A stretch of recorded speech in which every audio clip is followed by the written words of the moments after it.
Yes, qu'en même temps, je diffuse, donc je préfère faire un rediff. Donc c'est parti. Alors ici, notre objectif de formation, c'est quoi à cette étape-là? C'est de pouvoir installer un framework CSS. Et on a fait quoi juste avant? En fait, j'ai installé Vite. Alors, vous ne le voyez pas, mais j'ai lancé un npm create Vite et j'ai arrêté en fait donc Webpack. J'ai arrêté Webpack qui est dans Découverte TypeScript et j'ai créé un nouveau projet.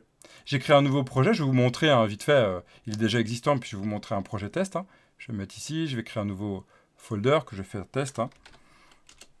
Vous allez voir comme ça permet de le montrer. Je suis passé sur Vite. Alors Vite, c'est comme exactement Webpack. Webpack qui va permettre d'aller récupérer cette information. Donc comment on fait? Vous allez faire ici un npm, alors on va le retrouver, npm create, vous utilisez le npm create, qui est un alias vers le npm init. Vous allez faire vite, @latest. Ce npm create, il va aller récupérer en fait votre package et il va tout vous créer. Parce que derrière, il y a tout un projet qui permet d'aller générer du code. Donc il y a du JavaScript qui vous permet de vous aider. Premièrement, il vous demande ici le Vite project. Bon, c'est le nom du projet. J'aurais pu le nommer autrement. Et puis après, ils vous disent que vous voulez faire du React, du Vanilla, etc. Angular n'est pas encore supporté officiellement. Et puis là, vous pouvez choisir soit JavaScript, soit TypeScript.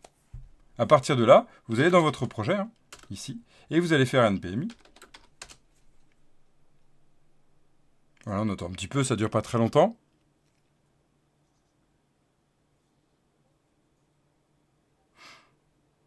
Yes. Et donc, on est en train d'installer Vite qui fonctionne avec TypeScript pour lancer une application web. On attend, ça dure pas très longtemps. Bon, on est en fin de journée, mon PC, des fois, il sature un peu.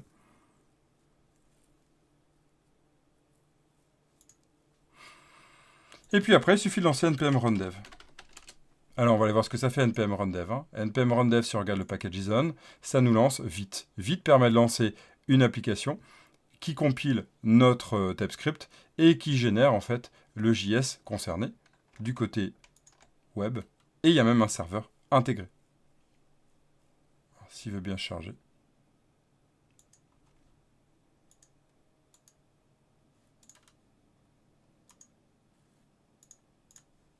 Voilà, regardez ça.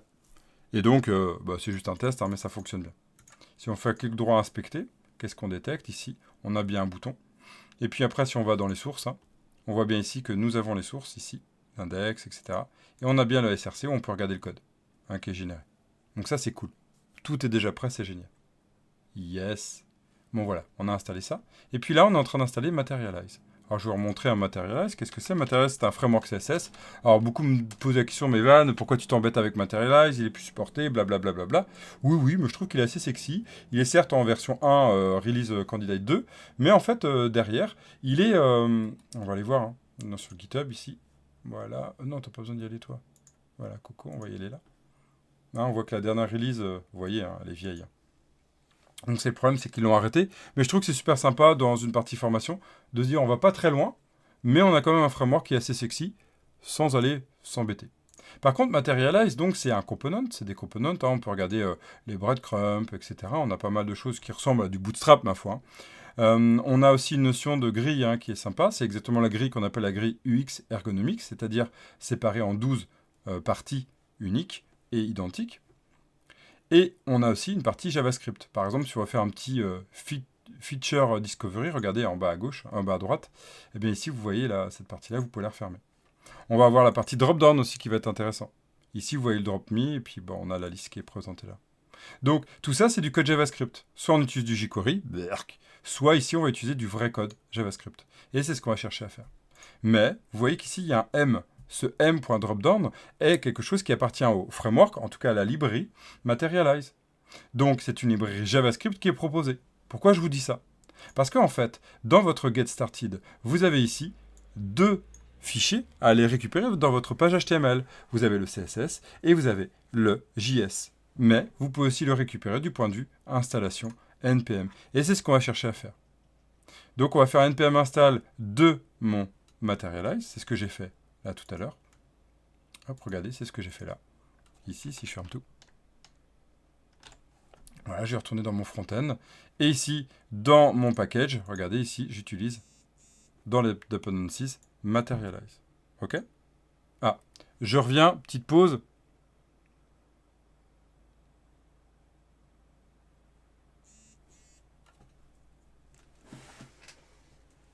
J'arrive. Je suis là dans 2 petites minutes.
Et voilà, me revoilà. Ok. Donc, regardez, une fois que j'ai installé ça, ici, on va aller voir ça ensemble. On va aller dans notre module. Vous allez chercher Materialize. Et vous trouvez à l'intérieur Dist. Dist, hein, c'est toute la partie officiellement qui représente tout ce qu'on va utiliser. Donc là, on trouve quoi? Le CSS et le JS. Vous avez entendu ce que j'ai dit? Le JS. Donc ce n'est que du JavaScript. Or, nous sommes dans une application TypeScript. Ce qui veut dire que nous cherchons à utiliser l'intelligence, la compilation, la vérification de type. Et donc on souhaite générer à la fin du JavaScript qui a cette vérification. Cependant, nous sommes dans une utilisation TypeScript. Mais on a en fait déjà du JavaScript. Regardez, ça nous donne ça comme schéma. On a déjà du JavaScript. On a ici ce JavaScript-là. Et on aimerait, en fait, l'utiliser dans notre dev et qu'il soit reconnu. Pour ça, il y a un moyen depuis TypeScript, quand ça génère du JavaScript, c'est de générer ce qu'on appelle les D.TS. Les D.TS, c'est ce qu'on appelle les déclarations. Ces déclarations-là nous aident à faire de la reconnaissance syntaxique, c'est du statique, hein, sur du JavaScript. En fait, quand vous allez créer une librairie TypeScript, vous pouvez très bien dire « je génère des déclarations ». Je vais vous montrer comment on peut l'activer du côté tsconfig. Eh bien, sachez que dans les librairies que vous allez chercher du côté JavaScript, si vous voulez avoir cette reconnaissance syntaxique tout en utilisant le JavaScript utilisé, et en fait sur NPM, nous avons la plupart du temps non pas des TypeScript, mais du JS, eh bien, vous allez chercher les points D.TS. Un exemple typique, quand vous faites du Angular, vous croyez utiliser du TypeScript? Pas du tout. Toutes les librairies sont du JavaScript qui ont été codées en TypeScript, qui ont généré du JS, plus le point D.TS. Donc le point D.TS, c'est des fichiers qui sont normalement juste à côté de chaque fichier JS, qui permettent de donner des informations de compilation, mais qui évitent de régénérer le JavaScript, puisqu'il est déjà présent. Ok ? Et donc, à partir de là, quand on a compris ça, ben ça va être super sympa, puisqu'en fait, on va aller chercher ces points D.TS. Alors, je vais vous montrer déjà comment générer. En fait, vous allez aller dans votre tsconfig ici, et vous pouvez, si vous le souhaitez, générer. Donc là, vous allez chercher. Alors, il n'y a pas tout. Hein. Dans le tsconfig de vite, je trouve que c'est dommage, c'est qu'il n'y a pas toutes les informations. Mais là, si vous mettez là, j'écris n'importe quoi, vous allez avoir la declaration. Voilà, c'est ce système-là. C'est-à-dire que à chaque fois que declaration, je vais mettre true. Donc à chaque fois que je génère mon point D.TS. Ok ? Je vais vous démontrer ce que ça donne. Si je fais un petit exemple par rappel JavaScript, mais on va essayer de faire un découverte TypeScript hein, ici. On va faire la découverte TypeScript, mais là on est avec toute la partie Webpack. Mais c'est pas grave, on va aller sur le tsconfig, on va se remettre là. On va regarder mon tsconfig. Mon tsconfig, on va activer le declaration. Voilà. Ok, on va oublier le côté Webpack. Voilà, on va aller regarder dans notre package.json. Donc je reviens de l'autre côté. Hein. Declaration à true. Non, pas declaration map, c'était declaration que je voulais. Voilà, celui-ci. Et ici, je vais dans mon package.json. J'ai mon TSC, super. Donc ce que je vais faire, je vais mettre dans mon découverte TypeScript pour voir. Je vais ici faire un npm run tsc. D'accord ? Il va juste prendre le TSC et pas le Webpack. C'est pour ça que je l'avais activé. Et donc, je vais lancer mes points D.TS.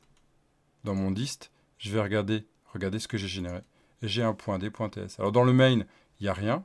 Hein, mais dans le core, ici dans l'index, on va découvrir des informations. Comme ici, les exporte. Bon, le type en lui-même, il le réexporte, c'est pas gênant. Et puis après, dans les caractères, vous allez avoir toute l'information de génération. Vous notez le déclare. Le déclare, ça veut dire ça existe déjà. D'accord? Ça se base sur un type qui existe déjà. Donc, ici, il existe déjà, donc il n'y a pas besoin en fait d'aller régénérer quelque chose derrière. C'est ça que ça veut dire déclare. OK? Donc, à partir de là, vous allez avoir tout un typage qui va être alimenté sur votre JS. Si votre librairie JavaScript que vous récupérez a les points des points TS, ben vous êtes tranquille. Sinon, dans notre cas, ce n'est pas du tout le cas. On n'est pas sur du point des points TS. Pas du tout. On est sur un problème que si on regarde notre node module, ici dans notre projet final, dans notre matériel CSS, on n'a que du JS. Donc il va falloir chercher un autre endroit. Eh bien, sachez qu'il existe un endroit qui s'appelle le @type. Regardez, il y a déjà les informations. Alors quand on installe le Materialize CSS, il ne l'a pas. C'est juste que là, moi, j'avais fait une préinstall. En fait, vous allez chercher quoi? Vous allez chercher les @type. Ça veut dire que quand vous allez aller sur Internet, vous allez chercher ici @type et vous mettez le nom de votre librairie. Là avant, là après. Donc là, on veut du Materialize CSS, vous tapez ça. Et vous tombez sur Type Materialize CSS. Cette partie-là. D'accord, ça c'est pas la bonne. Materialize CSS, super, t'as rien rafraîchi. Pourquoi tu m'énonnes? Des fois, je me dis, mais c'est dingue. Ce qu'on peut trouver. Alors, on va faire Materialize CSS Type. Ok, super. Très bien. Ça fume. C'est pas grave. Vous allez revenir sur votre projet. Voilà, on va faire un CTRL-C. Et on va faire donc un npm install de type / materialize. Et vous allez faire ici --save dev. Alors oui, zut, on voit pas trop ma commande. Voilà, je vais essayer de me mettre comme ça. Voilà, vous voyez ici save dev. Je vais essayer de décaler mon micro pour que vous voyez. Voilà. Ok. Donc npm install @type. Ce que ça donne, c'est que ça nous donne une installation là. On va aller voir dans notre package JSON. On va aller voir dans notre package JSON ici, vous voyez. Notre package JSON, il a bien installé. Bon, c'est pas grave. Il a installé ça. Ce que je vais faire, c'est que je vais matériel CSS. Il n'a pas voulu installer, c'est intéressant. Ah, mais je dois pas être sur le bon projet. Bah oui. Autant pour moi. Voilà. CD. On va aller sur notre projet final. On va aller là et on va relancer notre commande. Voilà. Bon, pour plus de clarté, je vais fermer tout ça. Voilà. Donc, on va se mettre sur notre découverte, sur notre projet final. On va aller chercher sur notre, ici, package JSON. Et on doit trouver, voilà, le @type. C'est intéressant de voir ça, parce qu'en fait, on est exactement dans notre module @type. Ici, vous avez matériel CSS. Et qu'est-ce que vous retrouvez? Regardez, les points des points TS. Vous avez la possibilité de cadrer la génération de ces points des points TS. Comment? En fait, vous pouvez dire aussi, de tout ce qui est type, si vous ne voulez pas tous les prendre, vous pouvez aussi aller rajouter ça dans votre TS config. En fait, ici, vous avez le strict minimum là, qui est proposé là. Ici, ce qui peut être sympa, c'est d'aller paramétrer les types. Donc, vous pouvez ici préciser des types. Par exemple, bon, Webpack Ev, non, mais par exemple, ici, on peut mettre un Materialize, CSS, voilà.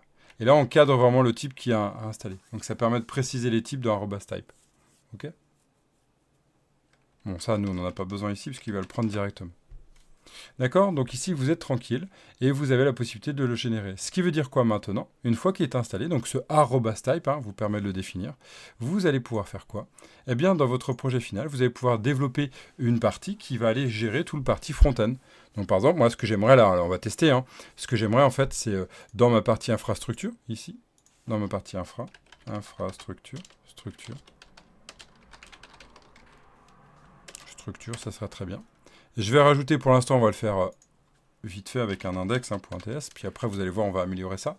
Je vais essayer de rajouter un système qui va aller préparer, donc initialize. Donc c'est l'initializer. Donc on pourrait même le faire du côté initialize, on va le faire comme ça pour l'instant. Donc on va retourner sur notre code de notre materialize, voilà. Et on va retrouver notre JavaScript avec notre dropdown, par exemple. Ou avec notre feature discovery si on le souhaite, open, super, voilà. On va faire, tiens, un feature pour tester. Donc, on va faire ce système-là. Je fais copier-coller. Hein. Je m'embête pas. On verra pour l'améliorer par la suite. Hein. Juste pour montrer ça. Vous voyez, qu'est-ce qui se passe ici? Eh bien, je m'attache. Alors, mon document, il est reconnu officiellement par TypeScript. Hein. Add Event Listener aussi. Ici, on a le DOM. Ce qui est intéressant, c'est que si on fait 2 points, on a bien la liste. Il y a ban enumerable. Il fait un key-off dessus. Je vous reparlerai du key-off un peu plus tard. Ici, on a bien notre function. Il prend un query selector de tab target, donc il cherche les tabs target. Et là, regardez, mon M est bien reconnu. Si vous n'aviez pas eu l'occasion à le faire avec la @style, vous aurez été obligé de déclarer quelque chose comme ça. Déclare const, hein, M, de type any. C'était le seul moyen, en fait, pour aller forcer la redécouverte. Eh, salut! Salut, Vrect. Ça va bien? Yes. Et donc, du coup, ici, nous allons pouvoir préciser les informations. Ici, on va pouvoir, grâce à notre @type, on va être capable de voir qu'il attend un partial. Ok? Tiens, le partial. On va y aller maintenant. On va aller découvrir ce que c'est le partial. Qu'est-ce que le partial? Ici, si on regarde le partial, je vais vous montrer un exemple de partial. On va se mettre dans learning, hein, pour que vous voyez. On va se mettre dans learning. Donc là, on va aller voir ça. Bon, on l'importe très bien, CTRL-C. On va aller voir le partial. Alors le partial, c'est quoi? Vous avez vu, hein, quand j'ai survolé ici, il me dit que c'est un type, et là, si je descends, init de partial. Très bien. On va prendre un objet. On va prendre un objet donné. Type, par exemple, je ne sais pas moi. On va prendre un orc, on va prendre un Nazgul. Est-ce qu'il va être content? Ouais, Nazgul. On va dire, il nous faut quoi dessus? Un nom, une puissance, une arme, pas d'arme. Juste puissance. Puis tiens, on va rajouter un truc juste fou, et c'est pour le test, hein, longueur de coup. On va faire un coup. 2 points, longueur. Bon, c'est pour le fun, hein. Pour savoir à quel moment on peut le couper, le pauvre. Et en fait, vous allez pouvoir récupérer un type, ici, qu'on va appeler partial Nazgul. Et on va récupérer le partial. Alors, qu'est-ce que fait le partial?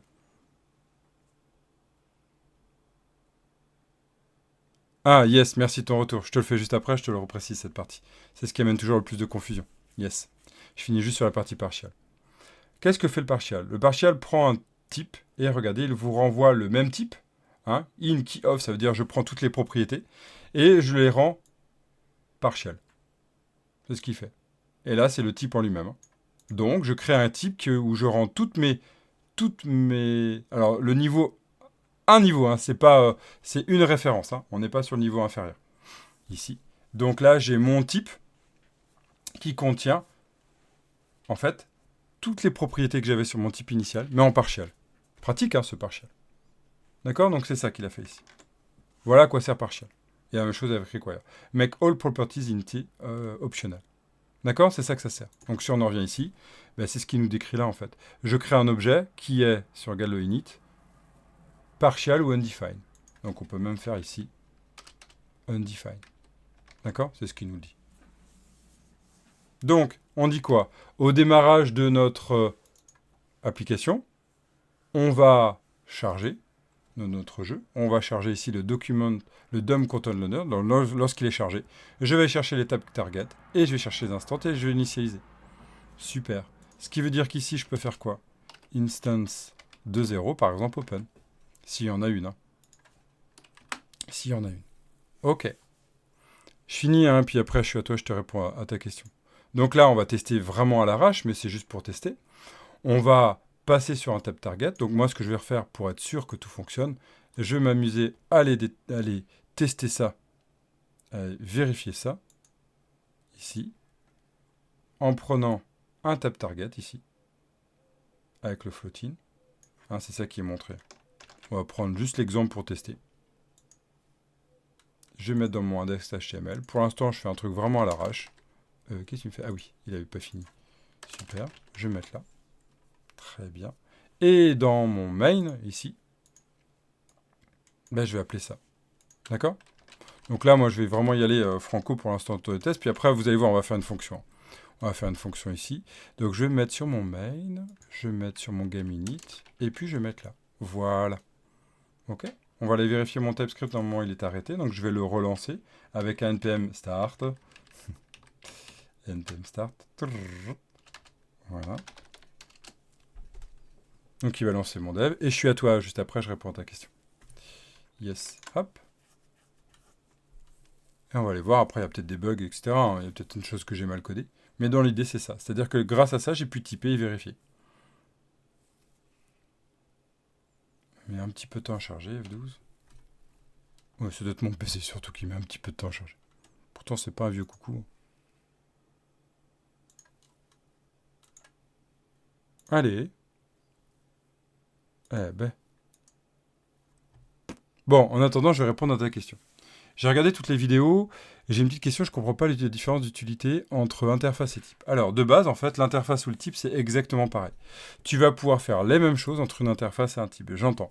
Une interface et un type, c'est un système qu'on appelle la reconnaissance de type façon prototypage. En fait, TypeScript fonctionne par rapport à ça.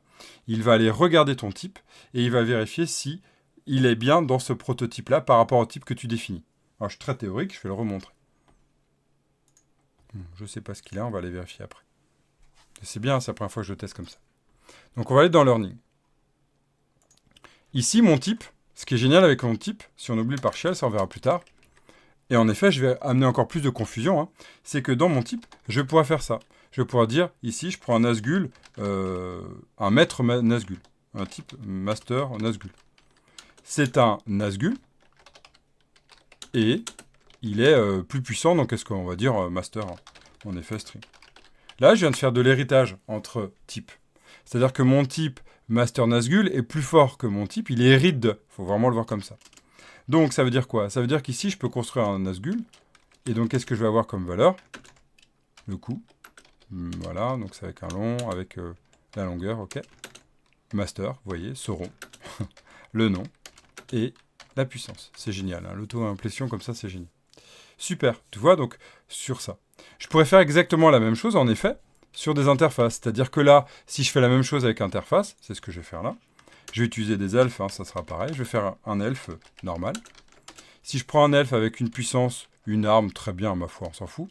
Si ici, je construis un deuxième elfe, qu'on va appeler elfe noir, les dark elfes. Ici, je vais pouvoir faire un extends de elfe. En effet. Et donc, ça va donner quoi? Ça veut dire qu'ici, je vais rajouter, je sais pas, la couleur ou l'arbre où il est. On voit bien que c'est la même chose. Donc en effet, on a cette véritable confusion entre les deux. On voit qu'on peut faire la même chose. Quel est l'intérêt des deux et quelle est l'utilité? Déjà, c'est que c'est du typage. Donc le point important, c'est que ça, c'est pas généré du côté JS. Donc c'est le premier point. L'un ou l'autre, vas-y, utilise-le. C'est mieux que les classes si tu veux juste utiliser le système de typage. Ça, c'est le premier point à noter. Le deuxième point à noter, c'est quoi? C'est que, en effet, il y a certaines différences. Alors, on ne va pas le voir encore dans la formation. On va avoir ce qu'on appelle les mapping types, les mapping types, qui vont permettre, en fait, de travailler sur uniquement du type. On ne pourra pas travailler sur les interfaces avec les mapping types. C'est-à-dire que dans certaines parties, on ne pourra pas passer de l'un par rapport à l'autre. En fait, il y a certains clivages entre les deux.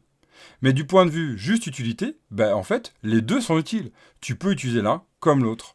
Et après, à quel moment tu veux utiliser l'un ou l'autre? Moi, j'aime bien cadrer. De base, il est recommandé. Alors, recommandé, ce qui paraît du côté performance, c'est vrai. J'ai pas fait les tests, mais je me suis pas mal documenté sur la doc officielle et sur des échanges de développeurs. Moi, j'ai pas fait le test de benchmark. Mais il s'avérerait que les types, quand on utilise l'interface, le type interface, tout ce qui est interface, est plus rapide sur la génération, sur la vérification de type. Le type par inférence, le type, type ici, met un peu plus de temps sur la vérification. Donc, du point de vue de performance de génération, ça serait mieux, pour générer le JS, d'utiliser les types. Les interfaces et pas les types, voilà. Voilà, il y a ça aussi qui permet. Moi, ce que j'aime dire, c'est que de base, tu pars sur une interface, tu construis tout sur des interfaces, et après, sur tes DTO par exemple, qui viennent de ton serveur, et après, si tu veux rajouter du code fonctionnel pour aller mettre du constructeur, donc injection de dépendance, ou des getters et setters, à ce moment-là, des properties, à ce moment-là, tu utilises des classes. Et enfin, tout ce qui va être typage interne, tout ce qui va être des librairies, tout ce qui va être des librairies techniques, tout ce qui va être des librairies d'affichage, tout ce qui va être infrastructure, tu vas utiliser des types.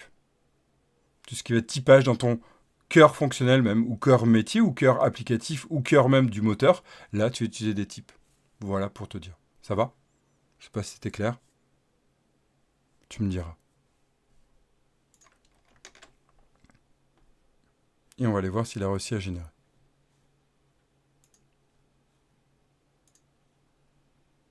Alors, on va aller voir là aussi.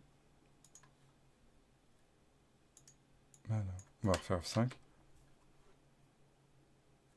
Oh là là, ça peine, ça peine. Bon, ça peut être lui. Je vais le rafraîchir parce que là, il est complètement dans les choux. Voilà. On va le rouvrir. J'ai l'impression qu'il est complètement dans les choux. Pourtant, c'était le 74. Voilà, prénom blablabla. Blibli. Ouais, donc il y a un petit problème. On va aller voir ce qui se passe dans le console. M is not defined. Bon, bah, il va rester à importer, c'est-à-dire que je l'ai déclaré comme type, mais il va falloir que je l'ajoute. Donc là, ça va être du vite, il faut que je vois. C'est du parmage de vite. C'est-à-dire que là, c'est intéressant. C'est que du point de vue compilation, j'ai la détection du M, mais du point de vue code, je ne l'ai pas. Donc là, il faut que je vois comment faire avec vite. Est-ce que c'est dans le test config? Est-ce que c'est dans vite? Je vais regarder ça. Et voilà, déjà sur cette étape-là, vous pouvez vous dire que vous avez en fait déjà acquis cette compétence de ok, je vais chercher le arrobas type et je vais aller compléter sur mais en fait, je peux rajouter des points DTS supplémentaires en fait. Hein. Mais la base, dès que vous avez une librairie, vous cherchez le arrobas type. Alors qu'est-ce que ça donne? Je vous donne un autre exemple. Vous connaissez peut-être la librairie? Je reviens vers toi juste après, hein, j'ai vu que tu m'as répondu. Si, admettons, vous utilisez la librairie D3JS, je ne sais pas si vous la connaissez, cette librairie, elle est magnifique, cette librairie. Hein, c'est impressionnant. Ce que vous voyez là, hein, c'est du vrai code. Hein. C'est-à-dire que là, on a du code hexagonal, et en fait, derrière, c'est de la génération réelle de code. D3JS, c'est une application, c'est une librairie qui permet de générer en fait des tableaux, du visuel en fait sur des datas. Donc du big data très souvent. Vous voyez, il y a un code qui est très précis. Mais pareil, D3JS, c'est eh bien D3JS, c'est du D3JS, c'est du JS. Ok. On va aller voir le D3JS du côté voilà D3JS. Bring data to life, j'adore. Ici, qu'est-ce qu'on voit? En fait, le D3JS, ce n'est uniquement que du JS. Mais en fait, on va aller chercher sur notre doc, ici. Voilà, vous avez tout l'ensemble du code avec l'install. Et en fait, pareil, il va falloir se documenter sur le D3 type. Donc là, vous tapez le même réflexe, D3 arrobas type, la même chose, et vous allez voir s'il existe. Eh bien, il existe le types D3. Voilà, vous tapez sur types D3. Et pareil, vous allez l'installer. Vous voyez ici, ça va rajouter tous les points D.TS. C'est le même principe. Ok, c'est ce que vous avez acquis comme compétence aujourd'hui. Il en reste une, là c'est propre à vite, c'est comment intégrer notre package pour qu'il soit généré. Hein. C'est ce que je veux voir là, mais c'est en dehors du module que je voulais vous présenter aujourd'hui sur la partie intégration.